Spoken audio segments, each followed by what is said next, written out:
Hey everybody, welcome back to the ESL Hearthstone Legendary Series. I'm OzMcCutie, once again joined by Frodan. We're a little more than halfway through the day. We're about to jump into the second semifinal between Trump and Ignite. What do you think about these two guys? Well, I'm happy either way, whoever comes to this land. Trump, of course, everyone wants to see him win a major tournament, and it's tough because he's gotten way more chances than a lot of people. And it's starting to get to the point where people are like, well, Trump goes pretty far sometimes, second place even in some of these events, top 4 pretty consistently. But where is he ever going to be a tournament threat? And that's where, a lot of people are like, I really want Trump to do well. In the meantime, Ignite represents the faction of players who have tried really hard to make it without the invites. He's always had to work pretty much for the places that he's gotten in the scene, whether every qualifier spot. And he's a talented enough player that he probably deserves to be on equal footing or even better than Trump because of his history and his qualification list. And yet, despite all this, he still hasn't had the, the accolades and the invites and the popularity to justify it. So I wish that would change a little bit, not because I don't want to see Trump, but because I think sometimes people like Ignite deserve to get more recognition over time. And I think if he can make it to this land, that might start changing. If he can start performing well and really start putting his stamp more onto the scene. Yeah, and he said it's a big deal for him in other ways as well. He's never been to the U.S. before. So if you're going to go to anywhere in the U.S., Southern California is not that bad of a place, especially if you're going there to play some Hearthstone. Because whenever I travel, I just end up playing Hearthstone the whole time anyway. So getting paid to go there and play Hearthstone would be even better. Trump, on the other hand, first time we're seeing him today since he did get that walkover match. Bub Senpai, of course, couldn't make it. Actually had a pretty decent run through his Legendary Series week. He was one of the invited players for week number 2. He had an overall game score of 7 wins and 4 losses. He was actually one of the players that he placed first in his group during that Legendary week and made it direct bye to the semifinals. And then lost in the first round. And then lost in the semifinals to Roger, who didn't even go on to win. So he had a really great first day and then a really heartbreaking second day is what it came down to. I mean, his wins in the first day were 3-1 and 3-0. And it looked like he was poised to take the whole week pretty convincingly. And then just had a shutdown. He made a lot of misplays on the second day. Didn't seem like he was on his game. So we'll see. I think it had a lot to do with him just warming up. And I don't know if he's played any Hearthstone yet today, if he's warmed up with his decks, if he's feeling on fire. You're asking the wrong person, man. You're looking at me as if I know the answer. No, I was actually looking at you because I was about to make a really great pun, but couldn't string it together the last second. Why not? On fire, Ignite. Not seeing it, dude. Nope. What are you talking about? Yep. Doesn't exist. Trump has the quintessential lineup that we've been kind of expecting here, the Warlock, Warrior, and the Hunter. But there is still room for variation. Is it the mid-range Hunter? We haven't seen too much of that today. We've seen a lot of face Hunters. Is it the slow one that has, Ragnaros and some other heavy-hitting cards? Or is it going to be the more aggressive one that wants to rush their opponent down? We do know Ignite's lists. We have the Handlock coming in from Ignite. Trump seems to have the Control Warrior, and that's a deck that he's climbed a lot of ladder in the past with. Yep. I was watching Trump ladder the other day with Grim Patron Warrior. It looked very frustrating to play, and it was also very frustrating to watch. He had a mixture of not knowing what moves to make and also terrible luck. Oh, here we go. Dragon Warrior? Or it is Dragon is Warrior. it just Control Warrior with you, Sarah? No, it's Dragon Warrior. How many dragons does it have to have for it to be Dragon Warrior? Does it need to have any dragon tech like Blackburn Corruptor? Yeah. Then it's Dragon Warrior. What if it just has dragons and no Blackburn Corruptors? Is it still Dragon Warrior? Yeah, because there's dragons. So it just has one Ysera, then it's technically Dragon Warrior. Yeah, we didn't say Dragon's Warrior, we said Dragon Warrior. Okay. There you go. There you have it. Well, shield block's pretty good. Yeah, shield block, shield slam allows him to deal with it. On the opposite end, he also can just kill it with just straight up Death Spite. Yep. He did coin it, which means he doesn't have to worry about Mountain Giant. His only worry would be to go for like some kind of taunt like a Sudden Fury Protector on an Ancient Watch. Yeah, I think he needs to utilize the armor while he has it. Because if he attacks in both times with the Death Bite, he gives up the opportunity for him to use shield block, shield slam on a bigger threat in the next coming turns. You got to use the removal when you're given it. Yeah, that's it. I don't think I would have minded the Death Bite personally, because he can't play Sludge Belcher, so he would have had to given up a lot, and you still would have the ability to do it. You're not in a rush to protect your health too much in this matchup. Pain, speak to me. Back to work. All right. It's bringing me flashbacks, Dan. To the good old days? To the good old days. Well, the important thing is that neither player truly takes control of the board a lot. They're fighting over it. The warrior player is the one that's looking to see if he can grab an early kill, if anything. Yeah. But once you hit a hard switch, the hand locks just starts dropping these big bombs. Warrior needs to have the removal. If they don't, they get blown out. This is pretty fitting, but have you read the Aragon series of books? Isn't that a guy in Lord of the Rings? No, that's Aragorn. Common misconception. So this is not like a No, spin-off it's a series separate book series. about the guy from Lord of the Rings. Sure. We'll Okay. go with that. Okay. Well, in this, there's like these wizards or mages that do battle with their minds. So they battle That's with... not Lord of the Rings? No. They battle with their swords, but at the same time, they're also having a battle in their minds. So their swords are just sort of tools for them to buy time while they're doing battle with their minds. So this Kind of like the Matrix. So this matchup is sort of similar. Like there's not much damage going on the board, just like in that book series, the mages that do battle or the magicians that do battle. Not a lot of fancy stuff is going into the sword. It's not all about the physicality of it. It's about the mind. It's all in the mind. People that have read Aragon are not in their head like, yeah, he's right. And people who haven't? People who haven't are like, I don't remember that from Lord of the Rings. Boring. Where's the part where Frodo gets carried by Sam? That was kind of like you're carrying me in the broadcast. That was like your highlight of Lord of the Rings was when Frodo carried Sam. Yeah. Are you kidding me? Really? That's the ultimate sign of loyalty and friendship. The camaraderie. There's like I can't giant... carry the ring for you, but I can carry you. Oh, Sam carrying Frodo, sorry. That's exactly what mixed up. TJ said to me right before we started broadcasting. I can't cast for you, but I can carry you. That was supposed to be between us. Our Lord of the Rings role play is supposed to stay behind closed doors. This is a really cute play from Ignite to shut down the Armor Smith and complicate the Death Spite. Baiting out the cool Taskmaster would be great. Or, you know, on the opposite side, the Blackwing Corruptor would get shut out or thrown out, and then, you know, then he would have to use Dark Bomb in the second Mortal Coil. Yep. In this case, it's a little bit awkward. Would you be in favor of tossing away the Death Spite or Death Rattle and then using the Fiery War Axe here? Maybe Trump's too value to do that. Yeah. There's no rush. There's really no rush. I don't know if that's necessarily too value-oriented.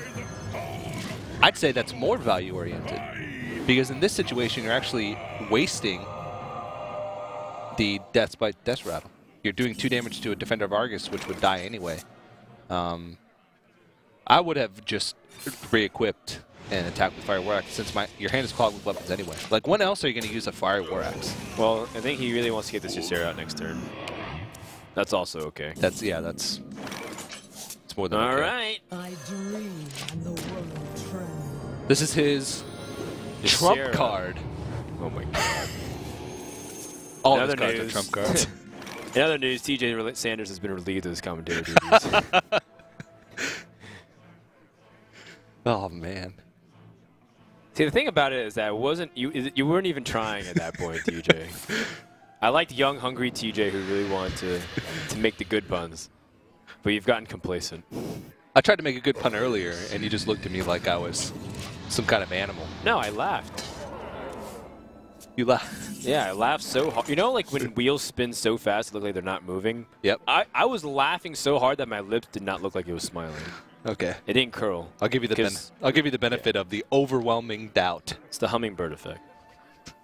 Oh yeah, that's So looking at this state of the board here, you can't play spells, which is okay. Ysera clearly has not gotten removed or even silenced. So you can make so many extrapolations on like what your opponent's been holding at this point. He has to be holding like cards which, like, you know, he doesn't really have much direct spot removal. So you can play cards like Sludge Belcher, but it has to be protected because of Lotheb. So I think, you know, he wants to try to figure out what's the best possible scenario of cards here to protect his Ysera, because that's like the big thing. It's super awkward because everything that you have is like 4 damage. You have Despite, which is 4 damage, Grom 4 damage, Ysera 4 damage. I still don't mind playing Sludge Belcher here, though. Oh, yeah. I was going to say. And then, like, Laughing Sister. Yeah. Laughing Sister, the best dream card. It's the only dream card. Is there another dream card besides Laughing Sister? No, there used to be one, but I'm pretty sure they took it out of the game. Oh, cool. Is this the new thing that came out with Blackrock Mountain? Yeah. You know how trippy it would be if all of a sudden that Nightmare card had Reynad with no eyebrows on it? That would be trippy if you inserted that line in anything. You know what would be trippy? You could point at anything. If that lamppost had Reynad's face with no eyebrows on it. Well, no, specifically that it was the fact that you said you had a dream. And it was an, okay. Oh, it was a pun and a joke. Yeah. Whoa. Oh, my goodness. Right over my head. See, TJ? That's how you do it. You and your weird nightmares and dreams. For those who don't know, TJ had a weird nightmare of Reynad having no eyebrows and paintings and keep staring at him like the Mona Lisa. The Emperor Thorson here will make things really cheap, although it's one of those things where Ysera's gotten so much ridiculous value here. Yeah. Jeez. And Starry Night, where all the stars were little miniature faces of Reynad with no eyebrows. Just thought I'd throw that in there as one of the examples. Gosh. Nightmare can be a huge damage bursting combination with Grom. Oh, yeah. Wait, how much damage does he have right now? A lot. 4, 7, 10, 19. I wonder. Yeah. Wow, he has so much damage. If he had a Grom activator, yeah. Like if this was a Deathbite equipped instead of Fire War Axe. Shield block. Yeah. Fair enough. I mean, he legitimately might consider just using Deathbite, like screwing the first, like forget the first charge or second charge of Fire War Axe. Yeah. Use Deathbite and kill off the Lotheb. Yep. I definitely would agree with doing that. That said, it's very easy for Handlock to be defensive. There's so many taunts. You know, it's not a marathon. It's or it's not a sprint. It's definitely a marathon. Whatever generic terms you want to use. Could be a metaphor for almost anything. For life. Yeah, for relationships. And Control Warrior versus Handlock. Yeah. And also the Boston Marathon. That's also not a sprint. Nope, otherwise it'd be called the Boston Sprint. Great observation, Dan. Top notch. Jeez, he's got 2 big game hunters, which is supposed to be removal for the big threats, but he's got nothing to target on. But he can play Mountain Giant Dr. Boom for 9 mana. Yeah. All right, what's the maximum possible damage he could do this turn? 21. For... If he had, like, if he drew Cruel Taskmaster, it'd be 41 damage. 21 damage. Well, he's got Big Game Hunter drawn, which is pretty convenient.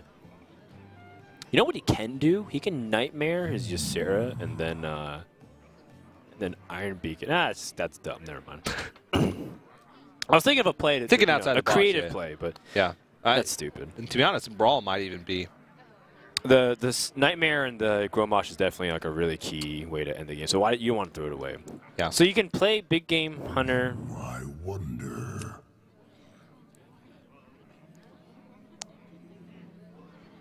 Really like That's Brawl. 7 mana. Brawl? Yeah. There's not really any way you preserve your Sarah for true. another turn anyway. That's true. But But wouldn't you want the extra card? you can get one extra. Could you Dream just card, use yeah. Death Bite, hit the face, use Sarah to the face, and then just like wait for the Molten Giants to come out and then brawl afterwards? Yeah. Even drop the M1 Drake here. Wait, the M1 Drake would get Shadow from him, so you just armor up. Yeah. So then Ignite on the opposite end. It's like, well, he's got Death Bite. I have 14 health. I wonder what's happening next. Maybe I should don't. Excuse me. Well, all right. So if he taps here, puts himself at 12, can play Molten Giants for 1. Man, Sarah's been alive for like 6 turns, 5 turns. Valiant effort by Sarah. Yeah, got Nightmare. 2 Emerald Drakes, Laughing Sister. Yeah, and then it was played on. So it lived for, 5 turns? Yeah. 4 turns? 4 turns. Yeah. Is it Molten Giant time? Yeah. Molten Giant, but I don't know if you want to extend here. You can tap, play 1 Molten Giant, Anti-Keelbot, and Defender of Argus. That right. might I like that. I like that a lot. fit your curve perfectly. You're not overextending on the board, so if Brawl comes out, you're not too unhappy. One thing, though, is... No. You are giving up your defender, though, which Yeah, means you that's- have no taunts after that. Yeah. You do have another anti-Keelbot, though, in order to sort of buy some more time, but... I mean, you know your opponent has 3 Dream cards in your hand. You can't really afford to say, you know what, I'm going to put myself at 20 health, but not put any taunts up. I think that's game. He silences the Giant, attacks with the weapon onto the 2/2. Yep. Throws out Gromosh, put Nightmare on it, and that's 15 damage. Mm-hmm. That is correct. Or use Sylvanas Brawl and steal whatever comes out. But I think you should do Gromosh here. Oh, you think you should go for lethal instead? Well, some people get really excited by the ridiculous combos, right? Yeah. And Ignite's going to see the Nightmare. He's going to be like, okay, cool, so what? And then you just realize he has the Iron Beak Owl. Like, what's for 2 mana that can get past this taunt? Iron Beak Is it Owl. Execute? It's like, nope, it's the Iron Beak Owl. And that wraps up game 1. Trump's on the board with an early lead, shutting down the handlock. It's pretty good. Taking a win with the Control Warrior early on as well is pretty decent. Trump's going to have Hunter, which has had a ridiculous win rate so far today in the Group A of the Legendary Series Redemption Tournament, and Warlock left, which seems to be one of Trump's most comfortable decks. The Warlock is definitely the class that Trump's played of a lot. I've seen him play a lot of Handlock and Zoo at this point. Yeah. And what's interesting is that it seems like we don't see Demon Lock anymore, because with Grim Patron being so powerful, Mountain Giants are also like a big relevant threat again. And you don't really want too many of the small demons that people like really take advantage of to try to use Grim Patron to get a bunch of synergy. So I think it's really interesting to see that Handlock, despite the way the metagame's been trending, has actually reverted back to almost its normal state. Yep. The lack of Jiraxis, though. I don't mind it. Yeah. You've got Dr. Boom. He's like an appropriate... Great replacement. He's got an appropriate nanny. Like Jiraxis is cool. He's like the father, the big daddy of the deck. Mm-hmm. But, Dr. Boom is an appropriate uncle. Very disturbing analogy, but I would say it's spot on. Yeah. So at this point, Ignite, has he switched decks a lot? No, he actually stuck on his Warlock, remember? He was losing, and he just refused to switch from his Handlock. Oh, yeah, that's true. Yeah. So if we go by that logic, by his tendencies in the past series, then probably going to stick with the Handlock here. Could end up seeing a Handlock versus Handlock Mirror, but if I was Trump, I'd just throw it to Hunter. Yeah, Hunter. Well, it's against Mage, right? It's Mech Mage, so Hunter is okay in both spots. Yeah. Yeah, I wouldn't mind too much. Yeah. That way you give yourself 3 opportunities to win with the Handlock in the if you take a victory here, which solid. is I'd say is actually pretty likely because your Hunter has a lot of strong matchups against Ignite's lineup. Giving yourself 3 opportunities to win with what arguably would be Trump's most comfortable deck, probably strongest deck overall as well, would put him in a great position to move on to the finals. Yeah, I think so as well. On the flip side, I don't think it really truly matters too much. I think you can just go for whatever deck you feel the most comfortable and overall the best percentages. So I think if your opponent's playing Nash Equilibrium, then you do the same exact thing. But if he's not, then just go ahead and play Rochambeau and just toss out whatever you want. Rochambeau. Yeah. I know what that is. Good. Awesome. Rock, paper, scissors. Yeah. Not to be confused with Show Rambo. Which is? Wasn't that like Rambo the hunter dude? The action star, Rambo? Oh, yeah. Show. The guy from Lord of the Rings. Yeah, the guy from Lord of the Rings. All right. Sorry, I had to do it. No worries. No worries. Hunter vs. Hunter is how we're going to go things from now on. Now, Ignite plays the Face Hunter. He's switching. And Trump has to switch. He's going to play the Hunter. If he's playing the mid-range Hunter, he might be in some trouble. But it's not unwinnable. It's just hard. Yeah. Very hard. I would say a lot depends on, do you have some of the comeback cards like the Knife Jugglers with the Unleash the Hounds? Yeah. So these are real statistics. Now, I'm pulling these from memory, so they might be slightly inaccurate, but mostly true. Like, the idea is true. Not like the 9 out of 10. Oh, so you made that up. Well, it was like a figure of speech. I recorded probably about 60 mid-range Hunter games at the beginning of the season after I had hit Legend. And I think, I believe 10, either 9 or 10 were against Face Hunter. So my mid-range Hunter versus my opponent's Face Hunter. And I lost all but one. So it's a small sample size, but it's a deck that I felt pretty comfortable with. And a matchup that I felt like I knew well. But it's just really tough. And it's funny because that's almost 9 times out of 10 you lose. It just ironically ended up that way. But yeah. Wow, TJ, you're ridiculous. But that's actually you real are data. such a meme. Oh my goodness. Just a walking, living embodiment of a meme. No, but that's just my personal experience with the matchup, and it's really tough. Because well, you know, I want as a follow-up, since you have a lot of experience, what do you throw away from these hands? I mean, the Pilot Shredder might be too slow. Or definitely too slow. You want to curve out. But do you throw away the Unleash the Hounds at all? No. This is actually one of the only matchups that I will keep on. Never mind. Trump's playing Face Hunter. Okay. Well, in that case. He had the... Wait. Oh, sorry. No. It's the other way around. Yeah. I think Unleash the Hounds is... What you can't afford to do is not have answers. What you can't afford to do is have a handful of not, like, just passive cards. Like, if you have, like, Haunted Creeper, Animal Companion into, like, Piloted Shredder, like, even though that seems like a good curve and a good hand, that's going to lose you games because you have no proactive threats. The best thing you can do is have, like, a good threat early on, like a Knife Juggler or a Haunted Creeper, and then be able to unleash the Hounds afterwards to clear up the board and give yourself the initiative going into the next turn. Like, you'll never win the game if you're constantly having to trade into their creatures. And a lot of times you won't win a race. So I do keep it there. Granted, my 8 losses out of 9 games might tell you something different, but that's just my reasoning behind it. Oh, Freezing Trap is brutal here, by the way. Yeah.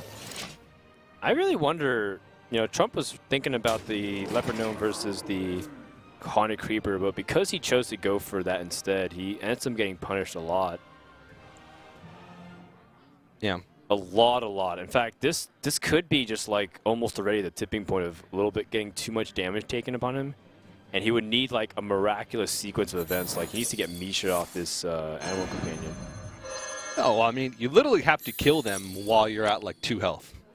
Right. Like it's super tight. No matter what, you're gonna die you're gonna die a turn after you kill them, or you're not gonna kill them and you're gonna die anyway. Like that's the only thing that's gonna happen. So the way you do it is to try and clear the board. It's a similar way that you play Zoo in this matchup.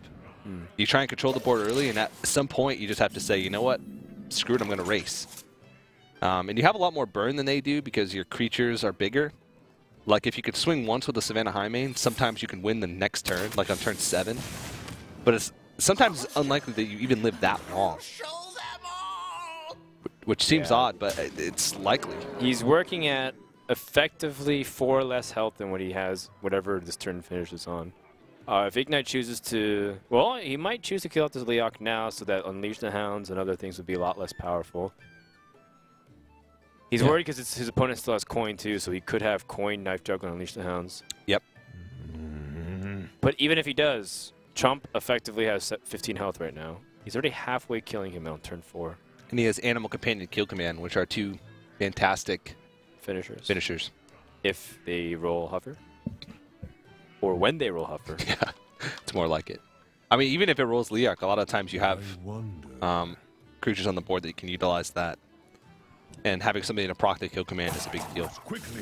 By proccing the Kill Command, I mean activating the 5 damage instead of the 3. I think Ignite's far enough ahead where he could just try to maximize his damage and push for the win. He's got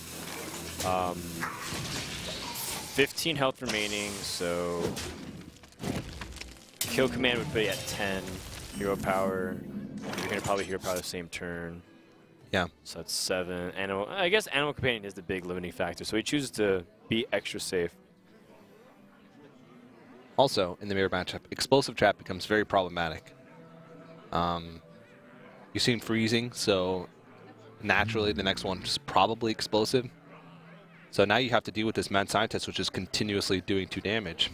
But also the fact that once you build up a board, it could all be taken away from you if he has Explosive Trap. And if you have to play around Explosive Trap and trade into his creatures, you've already lost. I mean, is Trump going to try and go for a big juggle play, like use Quick Shot and then coin Abusive Sergeant? That's what he's been reduced to because of the start that he's had. Oh, man. This is the only play.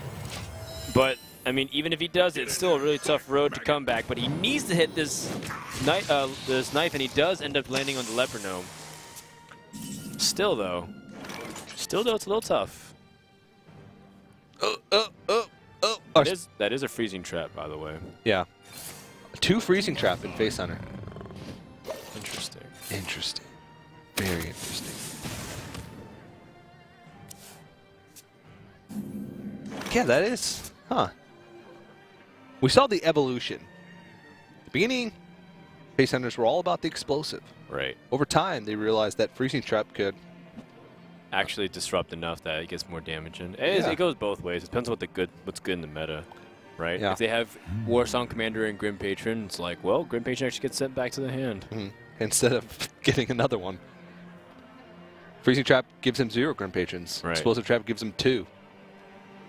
If you expect freezing trap number 2, should you attack with the Beast Sergeant first? Because you might be able to play both. Oh, he thinks it might be explosive, so he's trying to go for the juggles instead. Oh no! He thinks it's explosive trap. He is going to get some really bad If this juggle hits the face and he attacks into the Leok, well, now at least he can kill the Leok. Oh!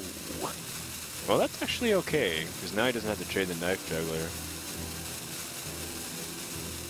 I think he'd rather bounce the Abusive Sergeant back to the hand, though. Okay. So he ends up trading the Knife Juggler instead. So no more secrets. Well, actually, that we don't know about that. Maybe Ignite has another explosive trap. Well, this isn't the best of hand for Ignite. I mean, he's got some turns to be able to push through, but Knife Juggler just gets eaten up by Abusive Sergeant. Iron Beak Owl on a Haunted Creeper is not really that effective. And Kill Command in the hand is great for burn, but doesn't really help him right now.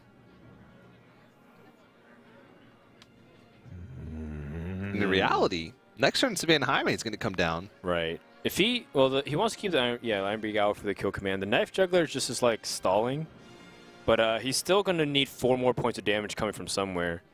And Trump can start turning on the gas with Savannah Highmane. Yeah. Interesting. Okay, dropping the Iron Beak Owl so before it goes. It was going for the juggle onto the Beast Sergeant, but it isn't even working out. This is a lot of damage over a couple turns. Yeah, so basically Trump is 3 turns away from victory here if his Highmane can hit twice. And his opponent doesn't have Freezing Trap anymore. But Ignite just needs to hit Charger right here. No, Mad Scientist is not it. And there's a good chance that Mad Scientist wouldn't even pull a secret.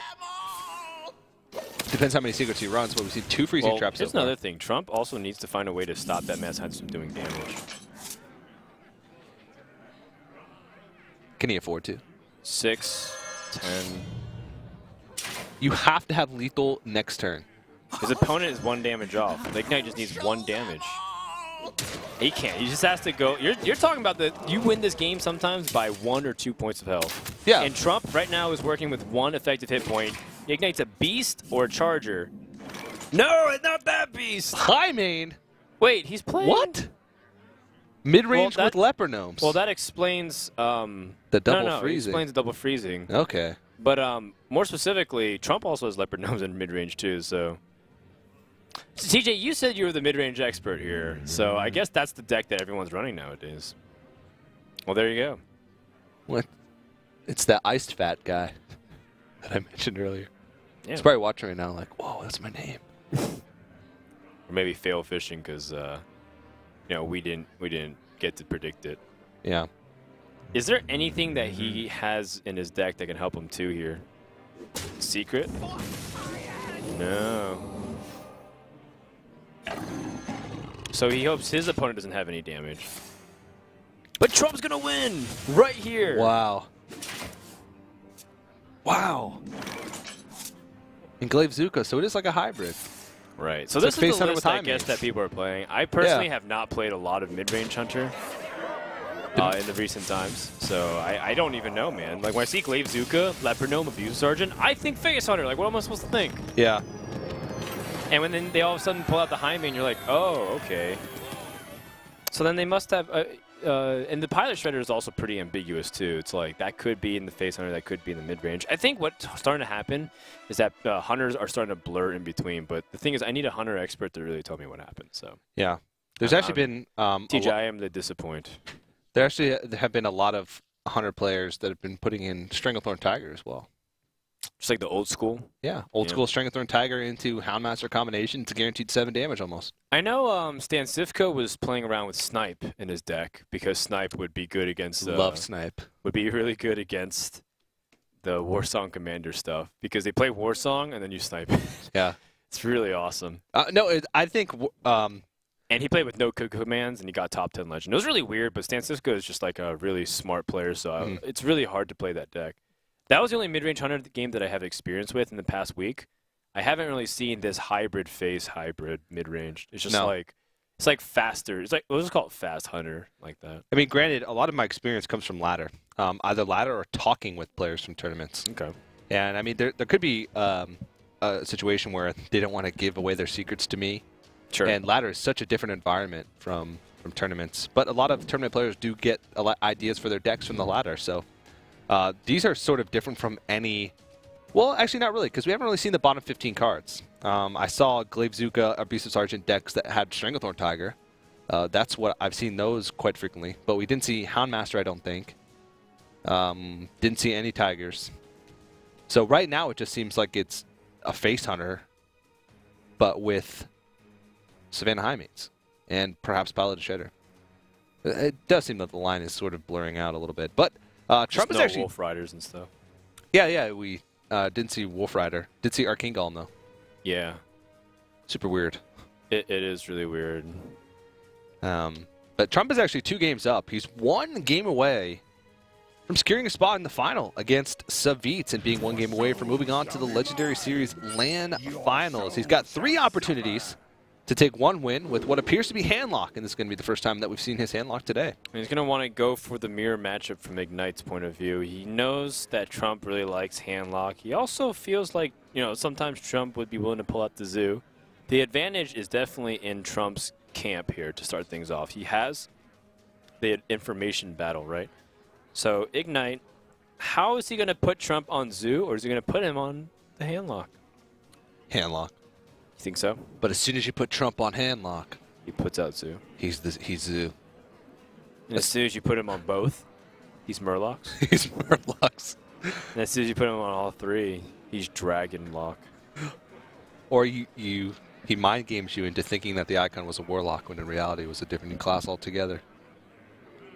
I don't know. You could confuse Warrior for a few other things because Warrior, is a sword. So I guess you could Like a paladin. Yeah, confuse it with paladin or something. Yeah. like that. Yeah. Warlock's just a purple hand. Yeah. How you gonna confuse that with anything? I have no idea. All right. Well, the way he mulliganed seemed like he was hedging his bets for handlock because he kept 2 big threats. Yeah. Oh man, is Trump doing the old? I might be playing Zoo. I might have options. I might have a bad hand. And his opponent like coins out Ancient Watcher to try to respond to it. Trump, you sly dog, you. The jig is up. Double Mountain Giant, all the way. Or Zoo with a bad hand. I mean, this is what Ignite was preparing for. He's got double Big Game Hunter in the deck, and he draws into 1. And Trump does have the long game, though, right? He's got that Jiraxis in his deck. Yep. That is an extra big legendary minion. Jiraxis can make the difference a lot of times in handlock versus handlock. Oh, yeah. Well, I mean, it used to be every deck had Jiraxis. It was like the first player to play Jiraxis had a big advantage because if you play Jiraxis, it's hard for the other opposing handlock to find a safe turn To play Jiraxis. to play Jiraxis, but to effectively do nothing but put yourself at 15 health. So in a matchup where the other player doesn't have Jiraxis at all, that can give you a huge advantage. They're counting on you having a finite amount of threats. All of a sudden, you're pulling out a 6/6 Infernal every turn. As long as you can do it safely, that gives you a significant advantage. And talk about significant advantage, the tempo swing from this play. The good old bait and switch. Oh no, I have a helpless 4/8 Twilight Drake. Whatever will I do? BGH. That goes back to a point that I made earlier, that coining out a Twilight Drake in the handlock mirror Oh, interesting. is a tell that you have BGH. I was not foreseeing Trump to just simply plop the second giant to challenge both. Why not? I don't know. Just part of me thought like you wouldn't let that trade 2 for 1, or like I guess let that trade for more, just 2 for 1. Like Mountain Giants single-handedly can just control the state of the board for a long time. I would have anticipated tap in like Dark Bomb or something else, and then try to fit in the Mountain Giant while being able to do like a big taunt play or Big Game Hunter play. Because what happens is say like he played tap Dark Bomb, and then his opponent played the Mountain Giant, then he could play his own Mountain Giant, Big Game Hunter, and then he would have an 8/8 on board, while his opponent would have a 4/8 and nothing else. He would be taking a little bit more damage to the face, but of course you're always worried about Molten Giants. Huh. And he holds. Lining it up for Mortal Coil. Ideally. Yeah, this is interesting too because of the possibility of Farseer. Because if Farseer comes, then I can understand that he wants to make this like weak purposely because of Mortal Coil. I guess if Farseer did happen, then he still has Hellfire and Mortal Coil. Yeah, he has Farseer and Mortal Coil, so Hellfire and Mortal Coil, so Ignite would be okay. Trump goes for a Defender of Argus play. Pretty basic, just complicated a little bit math-wise, but nothing a little Hellfire can't take care of. It's a little bit annoying, just because he Hellfires here. He's giving up his whole board unless he, for some reason, doesn't attack into the Ancient Watcher. He could double Mortal Coil and keep the Drake. You attack the 1/2 into the Ancient Watcher, you Hellfire and double Mortal Coil, but the Mountain Giant gets a lot weaker. It might be better just to Mortal Coil the 8/1 and then play Mountain Giant. Yes, and if you can do that, you might. Can you get away with a tap? No, you can't. So you should attack into the 9/2 with the 1/2 slime. Then get the Mortal Coil. And in general, if you can dig deeper into your deck in this mirror and tap, you just generally have better options in general. So a tap here means that he's not satisfied. And I don't blame him. Look at him. He got an Ancient Watcher, 2 Mortal Coils, like in an Iron Beak. Those are really feeble cards. He only has 1 threat in his hand, so I don't really blame Ignite for wanting to tap. But he's just avoiding playing this Mountain Giant. He really wants to get mileage out of his Twilight Drake as much as possible here. Yeah, there's so many things that you have to play around in that situation. Like by leaving the 5/6 Ancient Watcher up. Right. It's hard to doing overextend so into that. here, TJ, he's actually left himself vulnerable to this big boom play. Yeah, he gave initiative over to Trump, basically, by not playing a threat. But again, I mean, now this puts him into a situation where he doesn't have initiative, Okay. but he has options for removal, regardless of what's played with Shadowflame Hellfire. I mean, he still has Hellfire plays here, you know? He can, well, I guess that would definitely kill his own Twilight Drake. He's wanting to get mileage to this Twilight Drake. Remember, this Twilight Drake came out on turn 3, and yet it hasn't attacked for multiple turns now. And it doesn't even control the board that aggressively. If he Hellfires here, he can double Mortal Coil something. He can even silence his own Ancient Watcher to do some shenanigans as well. Hellfire isn't really clean. No, it's not. I'm trying to evaluate what's going on here. Of course, also the big concern is the threat of Dr. Boom. How much damage is that? 10, 11?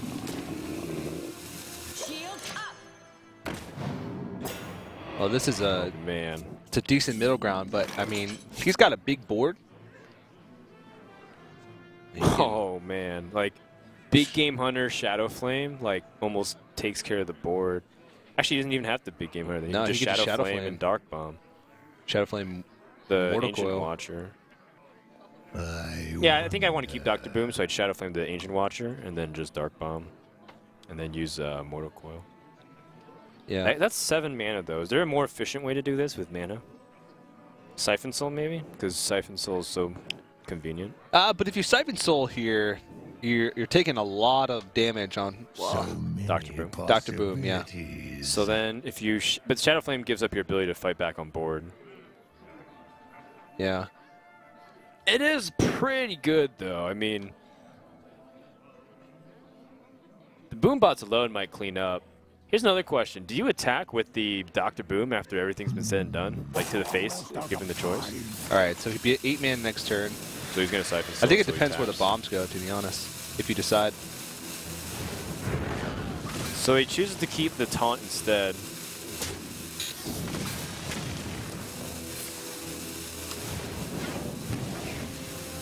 Okay. And then chooses to hold at 19 so his opponent can't play Molten Giant. Yep. So there was a lot of outcomes too based off the way the Boombot RNG ended up panning out. So based off how this is set up, Trump has a really big threat to follow up. He's got Jiraxis next turn. And he's got a really good post-Jiraxis hand. But one of the biggest things that you fear with Jiraxis is being able to just get destroyed on the counterattack. So I really actually like defending the Ancient Watcher here if Trump chooses plans to go for a Jiraxis. I actually really like it a lot. The only thing is now that because the Hellfire made Molten Giant 0, he can Dark Bomb this Ancient Watcher. Yeah. And so Jiraxis is a lot less safe.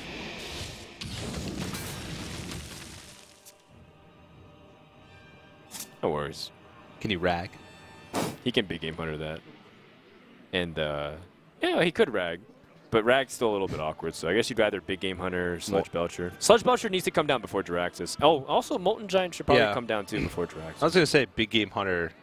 Tap tap Molten. Yeah. I've got the beast. Yeah, he needs to play Big Game Hunter first and not overdraw. That's like something that a lot of handlock players sometimes make mistakes when they're first learning. Mm-hmm. Always tap first, but if you're going to overdraw, don't. Yeah. Sometimes you got to throw away your coin. Oh, yeah, for sure. It's not a bad if the thing. situation calls for it. Hey, man, if you got to throw away your coin, Mm-hmm. you throw away your coin. You can look at it as you effectively traded your coin for a card. If you really want to tap that much, do what you got to do, buddy. This is always really scary, too, the possibility that you might just die. And with a Siphon Soul, is that lethal? Siphon Soul. Oh, that is definitely lethal. You silence one minion, Siphon Soul the other, and you push for it. Trump is going to the grand finals. And I have to commend him, man. I really think this handlock game was a lot of ways you could have easily messed up. Handlock versus handlock in general is really It's intense. Just, super knife's edge. But what a crushing defeat for Ignite as well, where I think, he came really far, again, through the qualifiers. And he was mentioning the difficulty of finding this motivation when you don't have a team. And, it's really tough to, stay in the, in the eyeballs of the people all the time. My heart goes out to Ignite. I really hope that he still stays a competitive player because I really enjoy watching him. Yeah, he talked about it in the video that we watched earlier. He said it's hard. When you don't have a team, it's hard to, and you don't have a salary, it's hard to keep playing competitively. It's hard to find the motivation. And he finished semifinals in both his regular season Legendary Series week, finished semifinals here in his group for the Redemption Tournament. It's rough, but he did prove himself to be a really good player. I wouldn't say he misplayed or had any particularly bad games.